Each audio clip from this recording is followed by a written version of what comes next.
India का अखंड भारत का जो नारा है, ये कोई नया नहीं है। ये एक सदी पुराना है।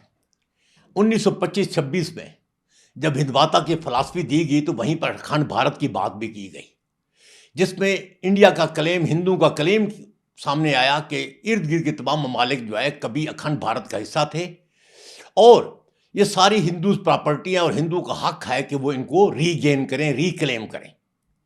दो ये अखंड भारत का नारा या ये हिंदवाता की फिलॉसफी बड़ी कमज़ोर और पैसिव रही इनिशियली 80-90 साल, लेकिन पिछले 13-14 साल से मोदी के आने के साथ आरएसएस की ये जो फिलॉसफी है ये बड़ी अग्रेसिवली कायम होने लगी। बार बार पॉलिटिकल, इकोनॉमिक, डिप्लोमेटिक फोरम पे इसका तज़किरा होने लगा और इंडिया की जो अग्रेशन थी टुवर्ड लेबर्स, उसकी proxy war against Pakistan from Iranian soil और अफगानिस्तान साइल, अगेंस्ट बांग्लादेश कि उसकी हुकूमत को अपनी वैसल स्टेट बना कर रखना, अगेंस्ट श्रीलंकन, म्यांमार, भूटान, नेपाल, ये सारी जो इसकी डोमिनेंस और हेजमोनिक फिलॉसफी थी वो इन सबको दबा के रखे आ रही थी। और सार्क जो एक इकोनॉमिक कोऑपरेशन ऑर्गेनाइजेशन थी इस खित्ते की, बड़ी प्रॉमिसिंग थी, उसको 2016 में साउथ एशिया निकाला दिया गया और वो भी भारत ने निकाला क्योंकि वो नहीं चाहता था कि कोई भी ऐसा इकोनॉमिक अलायंस बने जिससे खित्ते के ममालिक बिलखुसूस पाकिस्तान जो है इकोनॉमिकली फ़ायदा उठा सके। और इकोनॉमिक फ़ायदा उठाने के बाद वो इंडिया को या उसकी हिंदवाता की फिलॉसफी को या उसके अखंड भारत के मार्च को कहीं कुछ चेक करने की पोजीशन में हो। लेकिन वो कहते हैं कि हर कमाल राज़ेवाल के हिंदवाता भी 15 साल के अंदर ही अपनी मौत मरने पे आ गया है। वजह कि इस हिंदवाता के मार्च को 4-5 चीज़ों की ज़रूरत थी। एक, इंडिया की स्ट्रांग इकोनॉमी और हमसायों की वीक इकोनॉमी। भारत की स्ट्रांग मिलिट्री मसल्स और हमसाए स्पेशली पाकिस्तान, बांग्लादेश वगैरह, इनकी कमजोर डिफीटेड आर्मी। हिंदुस्तान की diplomatic dominance not against upon neighbours, बल्कि इंटरनेशनल इंस्टीट्यूशन में, इंटरनेशनल पावर्स में, मल्टीलेटरल ऑर्गेनाइजेशंस में, हर जगह इंडिया डोमिनेट कर रहा हो और अपनी डिक्टेशन दे रहा हो। इससे इसके मुखालिफ ममालिक जो है वो तन्हा आइसोलेट होते जाना था और होते रहे। पाकिस्तान ने फेस किया है, स्पेशली 2016 से लेकर 2022 जब 2025 के मार्च तक पाकिस्तान अपने आप को फेस करता रहा है इंडिया के इस अग्रेसिव डिप्लोमेटिक मनूवर्स का, जिससे पाकिस्तान को उसने आइसोलेट ही कर दिया था। लेकिन मई के बाद उसका जो मिलिट्री मसला है वो अलग हुआ, वो डाउन हो गया। इस पे किसी और वक्त में हम वीलॉग करेंगे। और उसकी जो डिप्लोमेटिक डोमिनेंस थी वो उसके इंटरनल जो फाइबर था उसकी एंटी मिनॉरिटी रेटरिक थी, उसकी वजह से वो इंटरनेशनल डिप्लोमेसी में भी अपनी क्रेडिबिलिटी खो बैठा, अपने इंटरनेशनल स्टैंडिंग खो बैठा। और मई कन्फ्लिक्ट में जो उसने लॉसेस छुपाए हैं, अपनी डिफीट को उसने छुपाया है दुनिया से, उससे उसकी अपनी क्रेडिबिलिटी डाउनग्रेड हुई, जबकि पाकिस्तान का जियोपॉलिटिकल प्रोफाइल काफ़ी हाई हुआ। इन पे डिबेट किसी और वक्त में करेंगे। आज मैं सिर्फ बात करता हूं कि क्या इंडिया की स्ट्रांग इकोनॉमी जो उसके हिंदवाता के लिए मैंडेटरी थी, क्या वो स्ट्रांग इकोनॉमी आज है या वो स्ट्रांग इकोनॉमी भी डाउन नोज डाइव जा रही है। मैं ये समझता हूं कि फरवरी के एंड में जब ट्रंप को मुबारकबाद देने मोदी साहब गए थे तो वहां पर ट्रंप ने कहा था कि मैं मागा बनाऊंगा, मेक अमेरिका ग्रेट अगेन, और मोदी ने कहा था कि विजन 2030 के तहत हम अपना जो बायलैटरल ट्रेड है वो 250 बिलियन से $500 बिलियन पे ले जाएंगे और मैं मीगा बनाऊंगा, मेक इंडिया ग्रेट अगेन। उस मीगा में एक अखंड भारत शामिल था, उसकी ज्योग्राफिकल आउटरीच भी थी, उसकी इकोनॉमिक आउटरीच और डोमिनेंस भी शामिल थी। तो मीगा की दो रिफ्लेक्शन ये थी उसकी नज़र में। लेकिन चंद माह हुए कि उसका जो मीगा का सफ़र था वो बजाय इसके कि ग्रेट बनते होता बल्कि तनज़्ज़ुल की तरफ चल पड़ा। कैसे कि वो जो अमेरिका के साथ इंडिया दूसरा मुल्क था जो बायलैटरल ट्रेड का एग्रीमेंट करने जा रहा था। ये फरवरी मार्च की बात है। वो बकायदा स्टेटमेंट आ गई थी कि India is the second country जो ये ट्रेड डील साइन करेगी। और वो उसके बाद अमेरिका और दुनिया के कुछ 60-70 ममालिक के साथ एग्रीमेंट डील्स हो गई हैं, लेकिन इंडिया के साथ अभी तक नहीं हुई। साल हो गई है। डील क्या होनी थी कि जुलाई के एंड में ट्रंप ने इंडिया की ऊपर 50% टैरिफ, 25% नॉर्मल टैरिफ और 25% सजा के तौर पर ऐड किया, क्योंकि इंडिया रशिया से तेल खरीद रहा था और रशिया की इकॉनमी को बूस्ट कर रहा था ताकि वो इकॉनमी जो है वो यूक्रेन वार को सस्टेन कर सके। और साथ ही इंडिया को धमकी दी गई तो आप जितनी जल्दी है रशिया से तेल खरीदना बंद कर दें। इंडिया ने बड़ा शोर मचाया कि हम तो दूसरे नंबर पे, हमसे ज़्यादा चाइना खरीद रहा है। लेकिन चाइना एक ग्रेट पावर है। ग्रेट पावर के साथ इस तरह का कोई क्वर्सिव मूव, इकोनॉमिक क्वर्जन करना इतना आसान नहीं अमेरिका के लिए, जबकि इंडिया एक नॉर्मल स्टेट थी और वो स्टेट जो मई के बाद अपना ग्रेट पावर या अमर्जिंग मिडिल पावर का स्टेटस भी खो चुकी थी, उसको दबाना ट्रंप के लिए कोई मुश्किल नहीं था। और उसके एक महीने बाद ही ट्रंप ने उसकी मेडिसिन यानी कि जो उसकी फार्मा इंडस्ट्री थी उसके ऊपर और उसके जो व्हीकल के स्पेयर पार्ट्स थे गाड़ियों के, उनके ऊपर 100% टैरिफ लगा दिया। जिस दूसरे लफ्ज़ों में उसकी वो जो 20-25 बिलियन का जो ट्रेड था ऑलमोस्ट उसको जीरो पे ले गया।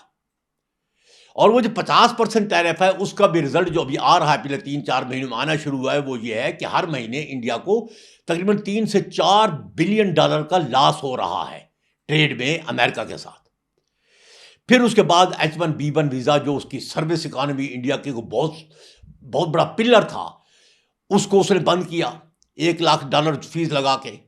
और फिर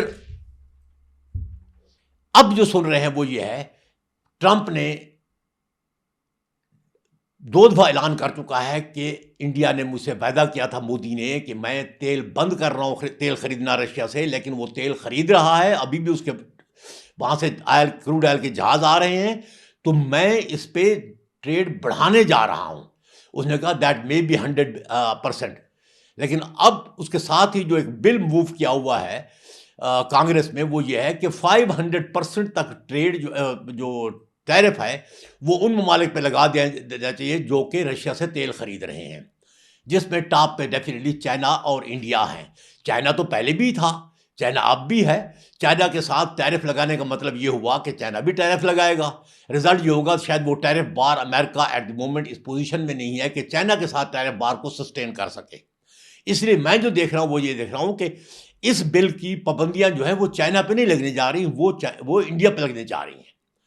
और इंडिया पे लगती हैं इस बिल की तो इंडिया की इकॉनमी का बेड़ा गर्क होने वाला है। वजह इसको मैं समझाने की कोशिश करता हूँ कि इंडिया का इस वक्त पूरी दुनिया में जो ट्रेड है वो $702 अरब के करीब करीब है, जिसमें $443 अरब जो है वो उसकी एक्सपोर्ट है ट्रेड में। तो $260 बिलियन ट्रेड डेफिसिट है। अब वो $260 बिलियन जो ट्रेड डेफिसिट है वो इंडिया कैसे पूरा करता है? वो इंडिया अपनी सर्विस एक्सपोर्ट से करता है। इंडिया की इस वक्त सर्विस एक्सपोर्ट जो है वो $374 बिलियन है। बहुत बड़ा सर्विस सेक्टर है जिसमें आईटी और दूसरी इंडस्ट्री शामिल है। और इस 374 में $250 बिलियन तो स्टेट वे अमेरिका को ये सर्विसेज मुहैया कर रहा है। अब आप इसको देखें, इस 374 के आने से इंडिया का जो 260 बिलियन का ट्रेड डेफिसिट था, उस ट्रेड डेफिसिट को भी ये कवर करता है सर्विस की एक्सपोर्ट। बल्कि उसके बाद इंडिया के पास तकरीबन 250 के करीब, तकरीबन आप ये कह सकते हैं कि 160-70 बिलियन डॉलर जो है वो फिर भी नेट करंट अकाउंट सरप्लस बन जाता है। अगर ये 200 बिलियन के करीब करीब जो इंडिया का मैनेज था वो सरप्लस में आ गया, अब अगर ये 500 बिलियन डॉलर का जो सुन रहे हैं, ये टैरिफ या पाबंदियां अमेरिका लगा देता है इस तेल खरीदारी पे, जो उसका बिल चला हुआ है, कांग्रेस में अप्रूवल हो जाती है, तो इंडिया की हालत क्या होगी? जस्ट इमेजिन, 160 बिलियन डॉलर का ट्रेड डेफिसिट वाला इंडिया अपनी 274 बिलियन डॉलर की सर्विस एक्सपोर्ट में से 250 बिलियन डॉलर भी अगर खो दे, मैनेज हो जाए, तो इफेक्ट क्या पड़ेगा? ये 300 बिलियन डॉलर से ऊपर इसका डेफिसिट चला जाएगा करंट अकाउंट का। अब वो 300 बिलियन डॉलर कहां से करेगा? अब ये तो स्टेट वे, हम आज के हवाले से उसकी इंपोर्ट एक्सपोर्ट को एक कैलकुलेशन कर रहे हैं, इसका इफेक्ट और क्या होना है। जिस तरह मैंने कहा कि सिर्फ 50% टैरिफ की वजह से 3 से 4 बिलियन डॉलर का पर मंथ उसको लॉस हो रहा है। सिर्फ ये लॉस नहीं हो रहा, उसकी अनएम्प्लॉयमेंट राइजिंग पे है, अनएक्सपेक्टेड स्केल पे राइज हो रही है। उसके मुल्क से अब तक पिछले 4 महीनों के इस टैरिफ की वजह से कोई 30 बिलियन डॉलर के करीब करीब जो इन्वेस्टर थे वो अपनी इन्वेस्टमेंट आउटफ्लो कर चुके हैं। और अब ये जो 500 बिलियन डॉलर का एक हवा खड़ा हुआ है इंडिया के खिलाफ कि ये 500% जो है इस पे टैरिफ लगने वाला है अमेरिका का, तो उस पर उसके बाद अमेरिका से वो ऑर्डर जो अगले साल जुलाई तक रियलाइज होने थे, उन ऑर्डर्स के जो कंपनियां हैं अमेरिका में, उन्होंने इंडिया को मैसेज देने शुरू कर दिए हैं, अगर इससे टैरिफ राइज होता है तो हमारे ऑर्डर कैंसिल समझो। सो लगी जो बच्ची खुची कसर है वो ये पूरी हो जाएगी। और अगले साल जो नया बजट होगा उसमें तकरीबन को 300 बिलियन डॉलर प्लस के ऊपर इंडिया का ट्रेड करंट अकाउंट डेफिसिट चला जाएगा। आई थिंक वो बहुत मुश्किल होगा मैनेज करने के लिए। इवन IMF भी शायद इसको इतना बड़ा लोन न दे सके कि इसको ये मैनेज कर पाए। एक और जगह थी जहां पर इंडिया को बचत थी, वो थी सार्क। तो सार्क में 50 बिलियन डॉलर के करीब करीब 2021-22 में 23 में जो हमें ट्रेड फिगर मिलते हैं, उसमें इंडिया का 50 बिलियन डॉलर के करीब करीब ट्रेड सरप्लस था सार्क में। और उसमें सबसे बड़ा मुल्क बांग्लादेश था। अब बांग्लादेश के साथ जो उसके तल्लुकात ख़राब हो रहे हैं, आए दिन उसमें नफरत बढ़ती जा रही है, और वो आज़ादी का इजहार कर चुका है कि बांग्लादेश कि हम इंडिया की नो मोर प्रॉक्सी या वैसल स्टेट नहीं है।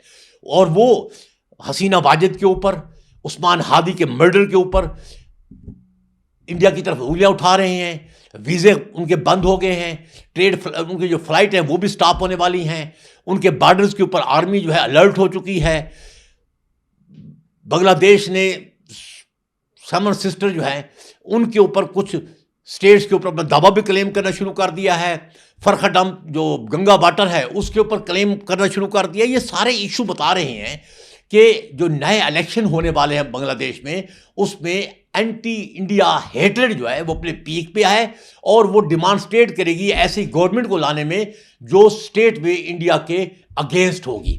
अगर वो अगेंस्ट होती है तो इंडिया का वो ट्रेड भी कम हो जाएगा। अब अंदाजा लगाएं, 1971 के बाद पाकिस्तान और बांग्लादेश का कोई ट्रेड नहीं था, फ्यू मिलियन डॉलर के करीब करीब था। अब पाकिस्तान का ट्रेड जो है वो रिवाइव हो रहा है। पाकिस्तान बांग्लादेश की फ्लाइट्स रिवाइव हो रही हैं। उनके बाईलेटरल ट्रेड जो कराची और जो चिटागांग बंदरगाह हैं वो सिस्टर पोर्ट डिक्लेयर हो चुकी हुई हैं। पाकिस्तान और बांग्लादेश के दरमियान डिफेंस कोऑपरेशन बढ़ रही है। डिफेंस प्रोडक्शन और डिफेंस आइटम जो है पाकिस्तान उनको सप्लाई करने जा रहा है। ये सारी चीज़ इंडिकेट करती है कि इंडिया इस नए एमर्जिंग अलायंसेस के सामने टिक नहीं पाएगा। और स्पेशली मैं अभी इस अलायंस जो इमर्जिंग अलायंस है, मैं उसको इकोनॉमिक अलायंस के ऊपर देख रहा हूँ। बांग्लादेश और पाकिस्तान और चाइना का वो एक इमर्जिंग न्यू सार्क के चक्कर में देख रहा हूँ। वो सार्क जहाँ कभी इंडिया सबसे बड़ा पार्टनर हुआ करता था, वो उस सार्क से इंडिया आउट होगा और चाइना इन होगा। और उसमें जो पाकिस्तान, बांग्लादेश और बाकी साउथ एशियन कंट्रीज जो कि BRI और CPEC के ऊपर बैठी हुई हैं, जिसमें अंदर BRI और CPEC का इंफ्रास्ट्रक्चर चाइना ने डेवलप करके दे दिया हुआ है, उस इंफ्रास्ट्रक्चर रूट्स के ऊपर ये ममालिक ना सिर्फ अपनी वैल्यू एडिशन प्रोटेक्शन बनाएंगे, बल्कि वो इधर अपने इकोनॉमिक जोन कायम करेंगे और आपस में ट्रेड करेंगे, और वो आपस का ट्रेड इंडिया को डिप्राइव करेगा further economic benefit, economic gain जो साउथ एशिया से वो गेन कर रहा था। तो मैं ये समझता हूँ कि पाकिस्तान, चाइना, बांग्लादेश का जो नया इकोनॉमिक अलायंस है, उसकी डेफिनेटली उसकी तरफ इन दोनों ममालिक को इंडिया ने खुद धक्का दिया है, और उसका नुकसान सबसे पहले इंडिया को हुआ है और उसके हिंदवाता फिलासफी को हुआ है, क्योंकि वो नोज डाइव है, और इंडिया की अगर इकोनॉमी नोज डाइव है तो इंडिया के अंदर ये ताकत भी नहीं है कि अपनी मिलिट्री पोटेंशियल को सस्टेन कर पाए, ताकि अखंड भारत का मार्च और वो प्रॉक्सीज जिनको पाल रहा था उनको भी सस्टेन कर पाए। Thank you.